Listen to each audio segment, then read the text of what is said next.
하나님께서 이 땅에 사는 저희들을 위해서 이렇게 세워주신 기관이 두 가지가 있습니다. 하나는 가정이고요. 또 하나는 이제 베드로의 신앙 고백에 위해 세워주신 교회 공동체입니다. 그 중에서 이 가정은 아마도 하나님 나라의 가장 작은 그런 단위가 되는 것 같고요. 이 가정이 세워지게 되는 동기 그리고 출발점을 창세기 2장 24절은 다음과 같이 이야기를 해주고 있는데요. 이러므로 남자가 부모를 떠나 그의 아내와 합하여 둘이 한 몸을 이룰지로다. 이제 장성하게 되면 이제 부모의 곁을 떠나는 거죠. 그래서 남자가 부모의 곁을 떠나서 아내와 이렇게 합하여서 한 가정을 이루라, 이렇게 결혼 제도를 이제 말씀해 주신 거예요. 그래서 가정이 어떻게 시작이 됐는지, 근본이 무엇인지 보여주는 그런 하나님의 말씀이고요.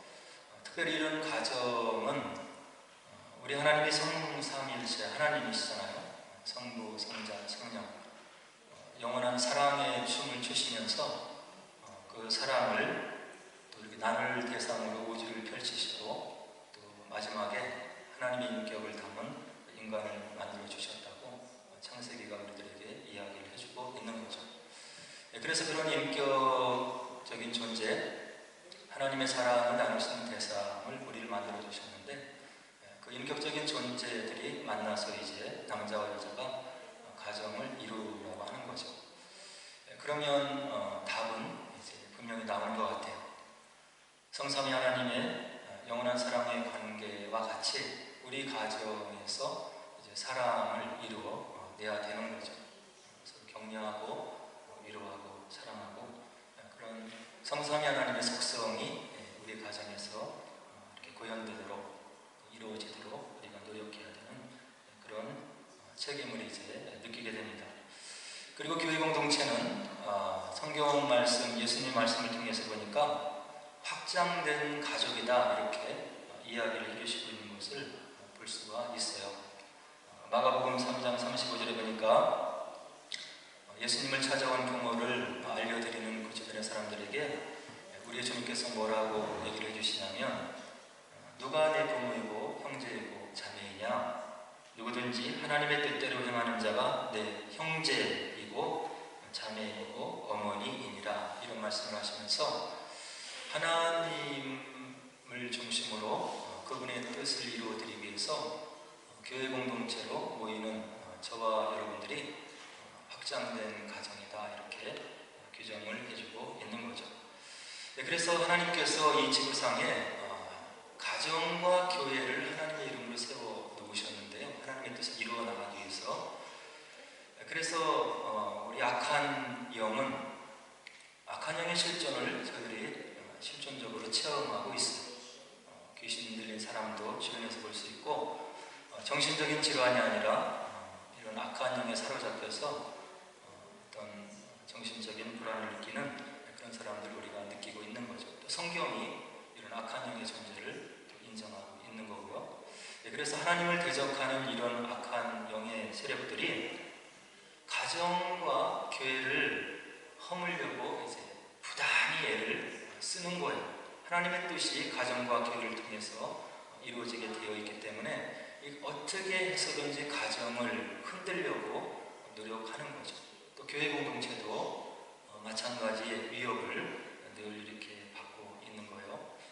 그래서 오늘 어버이주를 맞이해서 제가 말씀을 준비하면서 어떤 현상들이 있나, 가정이 얼마나 아픔 가운데 있는가를 좀 알아보기 위해서 조금 조사를 해보니까 한국의 가정의 이혼율이 약 35% 정도, 제가 생각했던 것보다 조금 낮은 수치로 이렇게 나와 있고요. 그리고 이제 오랫동안 자녀를 기르고 해로했던 두 부부가 또 황혼역을 맞이해서 이혼하는 황혼 이혼율이 최근에 급증하고 있다, 이런 통계를 이제 보는 거죠. 세 가정 중에 한 가정이 이제 깨지고 있다는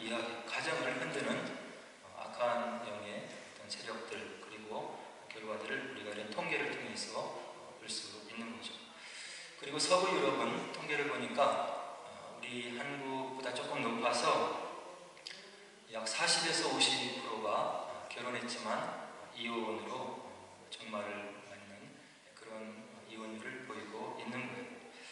그래서 저희들이 이제 특별히 믿는 사람이기 때문에 결혼이 얼마나 중요하고 하나님의 뜻 가운데 있는 것이고 저와 여러분들 축복하시기 위해서 배우자를 마련해 주시는지를 우리가 말씀을 통해서 확인해야 되는데요. 이와 같이 하나님의 이름으로 맺어진 두 사이가 관계가 깨어지는 것이 이혼인데 그 이혼에 대해서 하나님이 분명한 음성을 우리들에게 들려주시고 있는 거예요. 말라기서 2장 16절에 보니까 이스라엘의 하나님 여호와가 이르노니 나는 이혼하는 것과 옷으로 학대를 가리는 자를 미워하노라. 만군의 여호와의 말이니라. 만군의 여호와가 이스라엘 백성들을 사랑해서 주시는 말씀이 있는데 나는 이혼하는 것을 미워한다고 우리들에게 이야기를 해주고 있는 거예요. 우리는 특별히 믿는 사람이기 때문에 이 문제를 심각하게 받아들여야 되는 거예요. 하나님의 말씀이 우리에게 길이 되고 또 좌우명이 되고 무슨 일이 있어도 하나님의 말씀은 하나님의 말씀을 믿겠다고 고백하고 또 우리가 믿음의 삶을 살아가고 있는 주님의 백성들이잖아요. 근데 한 남녀가 만나서 결혼 주례를 통해서 하나님 말씀에 손을 얹고 결혼을 했는데 그것이 쉽게 깨어지는 것이 저와 여러분들이 살아가는 우리의 현재 삶의 현주소라고 하는 겁니다. 하나님을 믿으나 하나님이 없는 것 같이 하나님을 믿고 있지만 하나님의 말씀을 존중하지 않는 그런 정말로 믿음이 없는 그런 삶이라고 하는 겁니다. 만나서 결혼해서 하나님의 이름으로 언약을 약속하고 결혼을 했으면 인내가 필요한 것이고 사랑의 섬김이 필요한 것. 성격 차이, 다름의 차이 당연한 거죠. 가정이 다르고 30년 동안 다른 데서 컸고 가치관이 다르고 우선순위가 다른 두 사람이 만나서 어떻게 내 생각과 내 뜻과 같이 일치되는 삶을 살 수가 있겠습니까? 성격 차이 때문에 이혼한다는 것은 그것은 하나님의 말씀이 줬을 때 성립이 안 되는 그런 이야기입니다. 오직하면 믿지 않는 사람도 화성에서 온 남자, 금성에서 온 여자 이런 책을 썼겠어요. 하나님께서 섭리 가운데 만나게 해주신 짝임을 믿고 인내함으로 사랑의 수고를 거쳐서 가정을 지켜내고 이루어야 되는 그런 책임이 저와 여러분들에게 있는 거예요. 그 수고와 인내에는 분명한 열매가 있고 큰 축복이 있는 거예요. 하나님은 분명하게 얘기를 하시는데 이혼하는 것을 내가 미워하노라.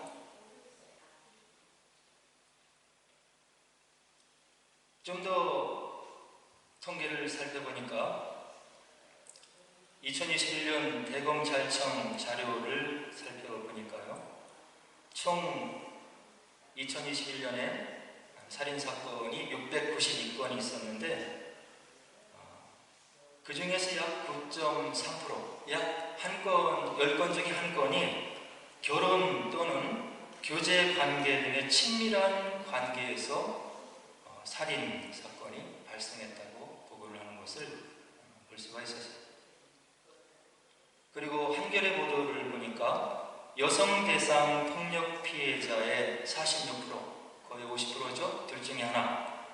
누구를 통해서 폭력을 받냐면 배우자나 연인 등 친밀한 관계의 가해자에 의한 피해가 이렇게 통계로 잡혀 있는 것을 볼 수 있었어요. 한국도 굉장히 심각한 상황이죠. 다른 사람을 통해서 폭력을 당하는 것이 아니라 결혼관계 혹은 친밀한 관계, 교제관계에 있는 사람들을 통해서 둘 중에 한 명이 폭력 혹은 10명 중에 한 명이 살인을 당하는 그런 상황이 있다고 하는 너무나 안타까운 상황인 거죠. 유럽의 가정의 폭력은 어떤가를 좀 살펴봤더니 독일은 매일 평균 한 명의 여성이 매일에요. 한 명의 여성이 파트너에 의해서 살해된다고 이렇게 보고가 되어 있더라. 매일. 영국은 어떤가 이렇게 봤더니 조금 나와서 평균 3일마다 한 명의 여성이 남성에 의해서 살해되더라. 그리고 특별히 4일마다 한 명이 현재 또는 이전의 파트너에 의해서 살해되고 있다더라. 이런 통계를 읽을 수가 있었어요.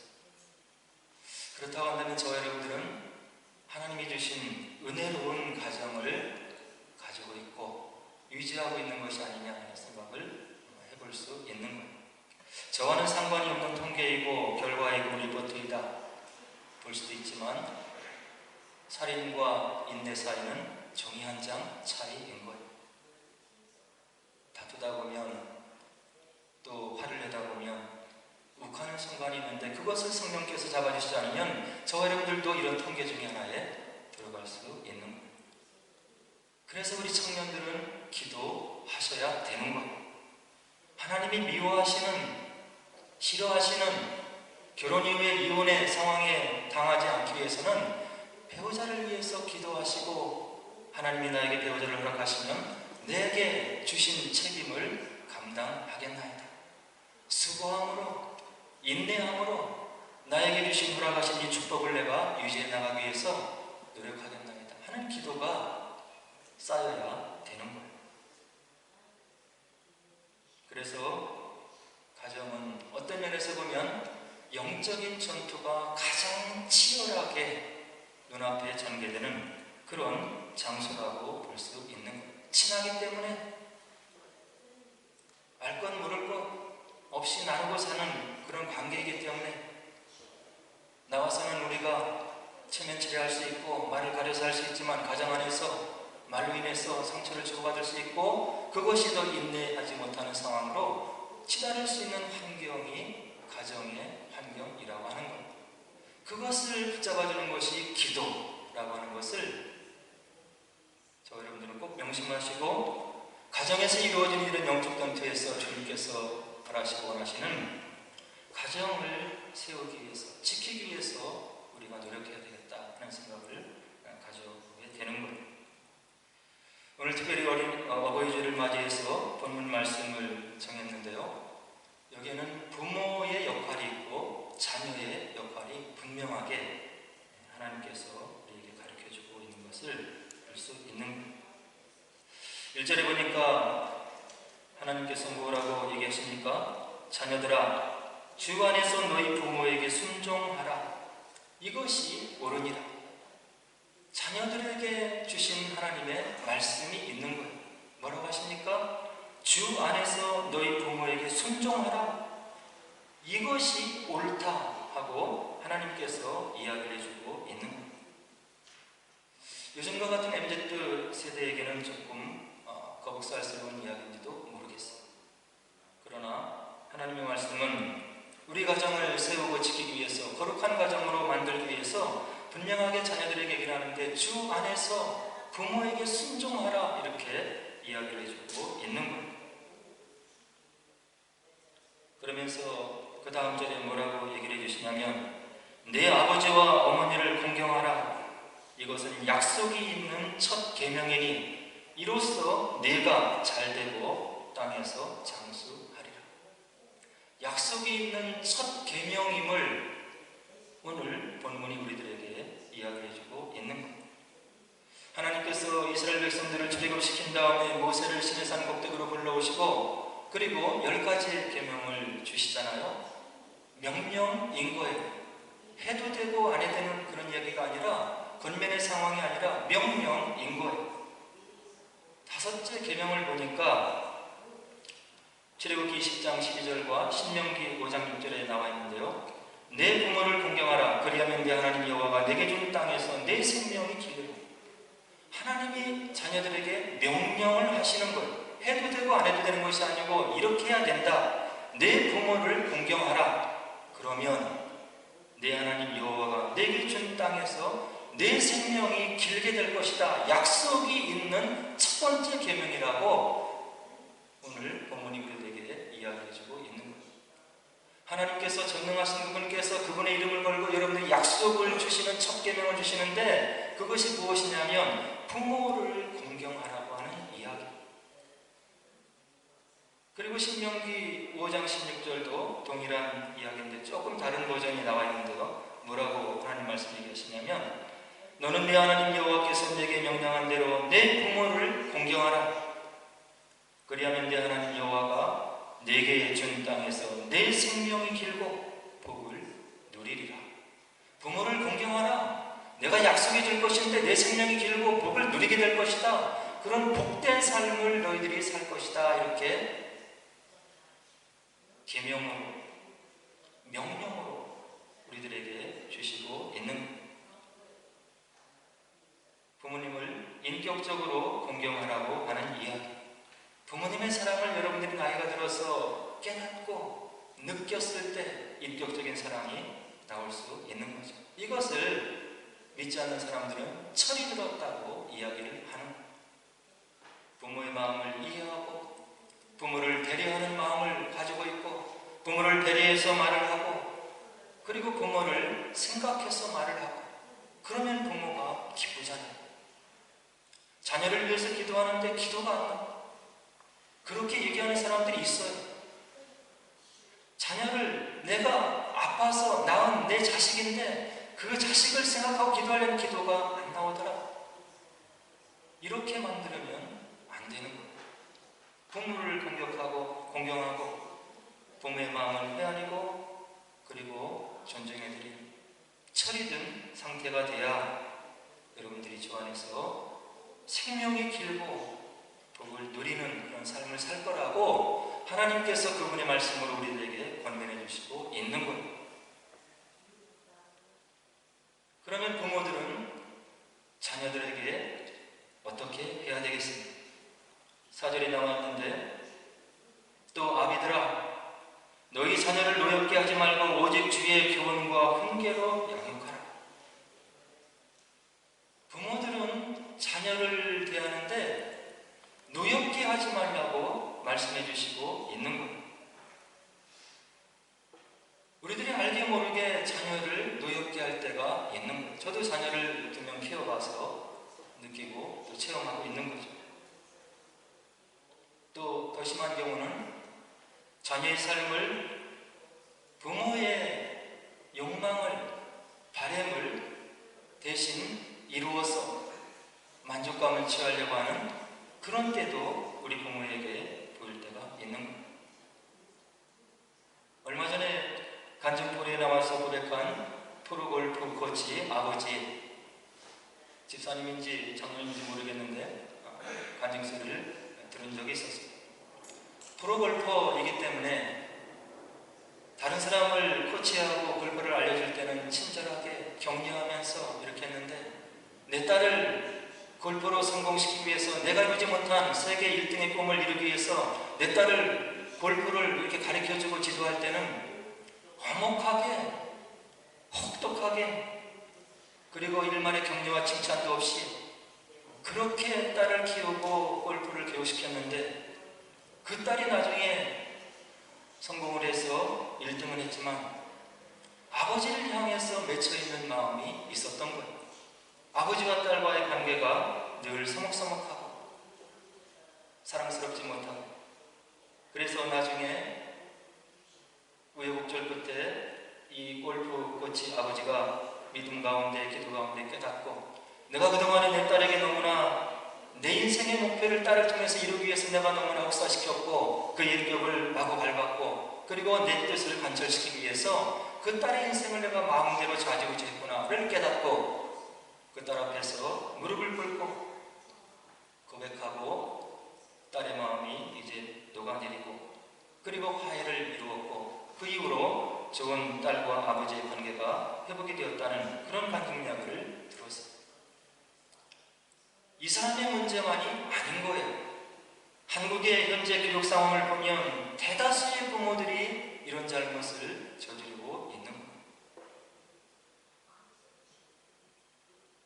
딸이 어떤 마음을, 아들이 어떤 마음을 가지고 있는지도 모르고 과외로 그리고 좋은 능문자를 보내서 내가 이전에 이루지 못한 꿈을 이루기 위해서 자녀를 혹사하고 내가 마음대로 좌지우지하고 아들의 인격, 딸의 인격을 짓밟고 그리고 막무가내로 이렇게 몰아가는 그런 현실들이 한국 사회에 많이 있지 않냐고 하는 이야기입니다. 오늘 하나님의 말씀은 그렇게 하지 말라고 하는 거예요. 자녀를 노엽게 하지 말라. 내가 너에게 선물로 맡겨주신 그런 선물이지 내가 내 뜻대로 좌지우지 맘대로 해서 너의 욕망을 대리 만족시키는 그런 도구가 아님을 하나님의 말씀이 우리들에게 알려주고 있는 겁니다. 선물이다. 내 자녀가 아니고 내가 너에게 맡긴 선물이다. 선물을 받았을 때 우리가 감사하잖아요. 선물을 소중하게 다루고 그것을 고이고이 간직해서 좋은 감정, 좋은 생각을 누리기 위해서 우리가 애를 쓰고 마음을 쓰잖아요.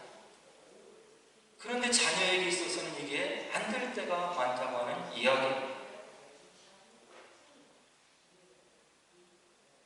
저도 자녀, 딸과 아들을 기르고 또 길러봤고 지금도 아직 결혼하기 전인데요.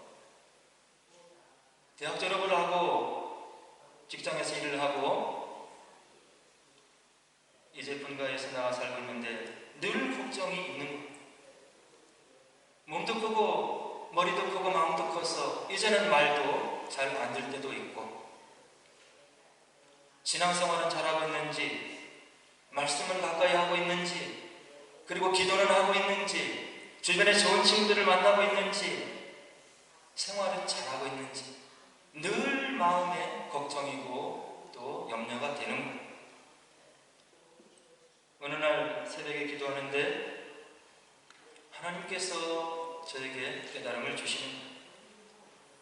성령 하나님께 내 아이들을 좀 맡겨라. 내가 염려하고 걱정하고 그들을 위해서 노력한다고 해서 그렇게 내가 쫓아다니고 일일이 살필 수 없는 그런 환경이지 않느냐.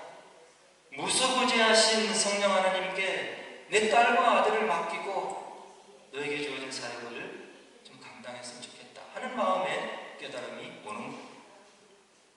큰 위로가 됐고 그때 이후로 딸과 아들의 삶을 하나님께 맡기고 기도하고 있습니다. 제가 아들을 길러보니까 아들은 딸과 다르더라고요. 게임도 좋아하고 노는 거 좋아하고 친구들과 어울리는 거 좋아하고 그래서 세컨들이 A레벨 될 때 늘 걱정과 염려가 되어서 또 사무관을 교육관의 차이가 있어서 다투기도 하고 어느 날 그냥 둬라. 영국까지 와서 왜 이렇게 아이들을 우리의 마음대로 하려고 하냐. 하나님께 맡기고 좀 내버려 두자. 염려가 되었지만 아들이 잘 자라주었어요. 그때 그 기억이 있어서 얼마 전에 하나님께서 기도 가운데 마음에 올려주셨던 성령 하나님께 내 자녀를 좀 맡겨라. 그리고 너에게 주어진 일을 좀 열심히 하면 안 되겠느냐 하는 음성을 듣고 이제는 하나님께 맡기려고 노력을 하고 있고 그 이후로 마음에 많은 짐을 내려놓는 그런 일들을 제가 체험한 기억이 있는 겁니다. 우리 부모님들도 특별히 믿음 안에 있는 부모는 이것을 기억해야 될 것 같아요. 저도 하나님을 믿고 말씀을 알고 있고 신학을 하고 있고 또 기도를 하고 있지만 저도 자녀를 하나님께 맡기지 못하는 그런 연약한 믿음으로 있었을 때가 있었다고 한다는 이야기.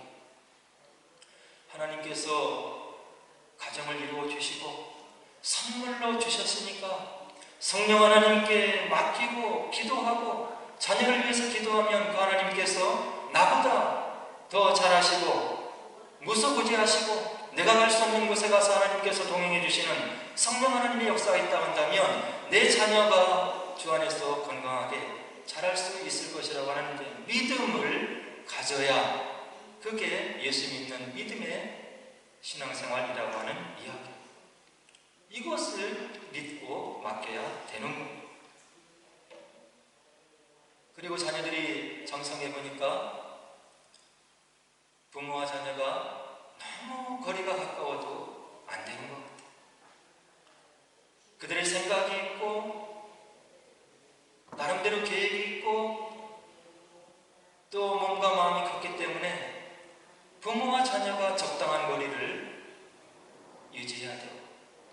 자녀의 인격을 존중해주는 그런 지혜가 필요하겠다 생각이 되는 거예요. 부모가 태양이라고 한다면 자녀는 지구와 같은 적당한 거리에 있어야 거기에 생명력이 살아날 수 있는 거예요. 사사건건 이것은 이렇게 하고 저건 저렇게 하고 내 생각은 이런데 너는 왜 이렇게 생각하느냐, 이렇게 하면 안 된다고 하는 이야기.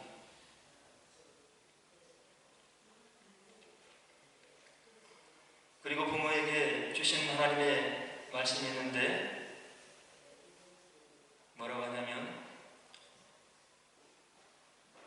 신명기 6장 6절로 7절에 보니까 부모들에게 이런 말씀을 주시는 거예요.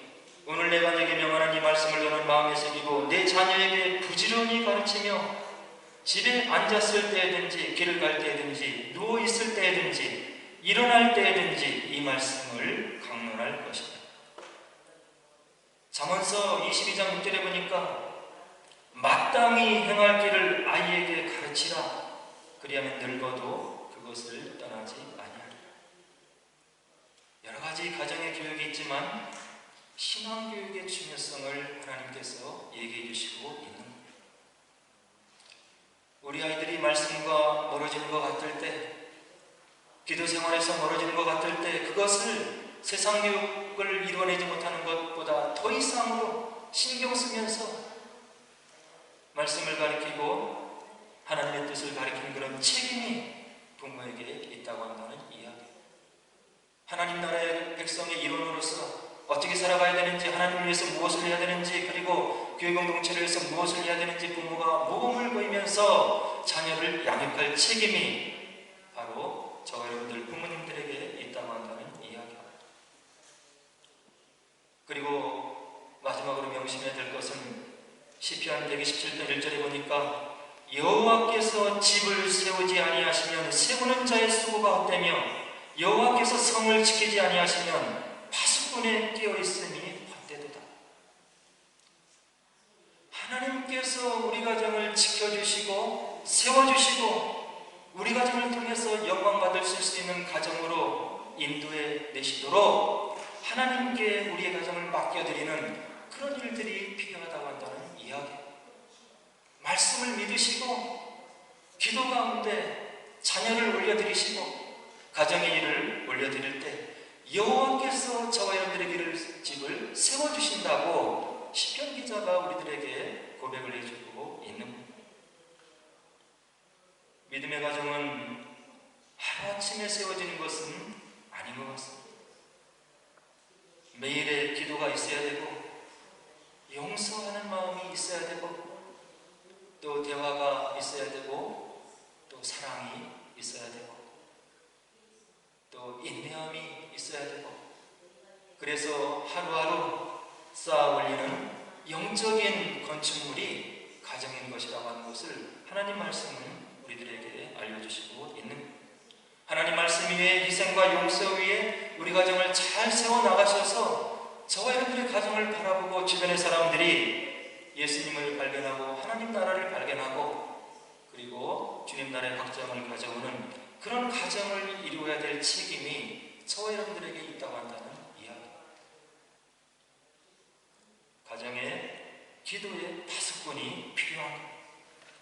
가정을 흔들려고 하는 그런 세력들, 그런 가능성들, 그런 다툼과 분쟁과 오해의 소리들이 차고 넘치는 그런 삶을 우리가 살아가고 있기 때문에 누군가 하나는 가정을 잡고 기도하고 하나님께 올려드리고 그리고 말씀 가운데 세워나가기 위해서 인내하시고 기도하시고 성결한 가정으로, 아름다운 가정으로 주님께서 받으시는 영광스러운 가정으로 우리의 가정을 지키셔서 저와 여러분의 가정을 통해서 하나님 나라가 확장되고 주님께서 기뻐하시고 영광의 열매를 거두시는 귀한 가정을 이루시기를 주의 이름으로 간절히 축원을 드립니다.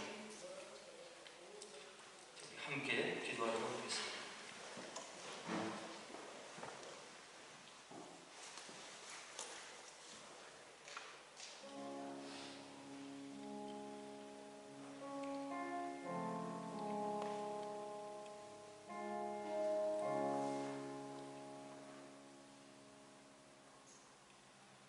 가정은 하나님 주님께서 주신 고귀한 선물인 것입니다. 하루 이틀 살다가 헤어지는 것이 아니고 한 번 맺어지면 주님 나라에 갈 때까지 기나긴 여정을 함께 나가는 믿음의 동반자들인 것입니다. 밖에서 힘들고 어려운 일이 있다가도 가정에 와서 위로를 받아야 되고, 밖에서 멸시받고 무시받는 일이 있다 하더라도 가정에 들어와서 위로를 받아야 되고, 가정의 삶을 통해서 우리의 삶이 회복이 되어서 이어지는 삶을 살아나갈 수 있는 새 힘을 공급받는 그런 평화의 공동체, 믿음의 공동체, 사랑의 공동체가 가정인 것입니다. 그런데 우리 가정을 속속들이 살펴보면 문제없는 가정이 없고 어려움이 없는 가정이 없는 것입니다. 이때 우리가 하나님의 말씀을 붙잡아야 되는 것이고, 이런 가정이 어려운 가정들 문제를 나를 통해서, 내가 올려드리는 기도를 통해서 다시금 온전하게 세워지고, 나로 인해서 가정이 다시금 회복되기를 원하시는 하나님의 뜻이 있음을 깨달으시고, 우리 가정에 보내신 선교사가 바로 나임을 깨닫는 마음으로 나에게 주어진 가정을 놓고 기도할 때 성령 하나님께서 그 가운데 역사하시고 우리 가정을 더욱더 복되게 하시고 축복해 주시고 회복시켜 주셔서 지나온 날들을 바라볼 때 하나님께서 우리의 가정을 이렇게 도우셨지 하는 에베네셀의 도를 느끼시고 체험하시는 귀한 가정을 말씀 가운데 이루시기를 주의 이름으로 축원을 드립니다.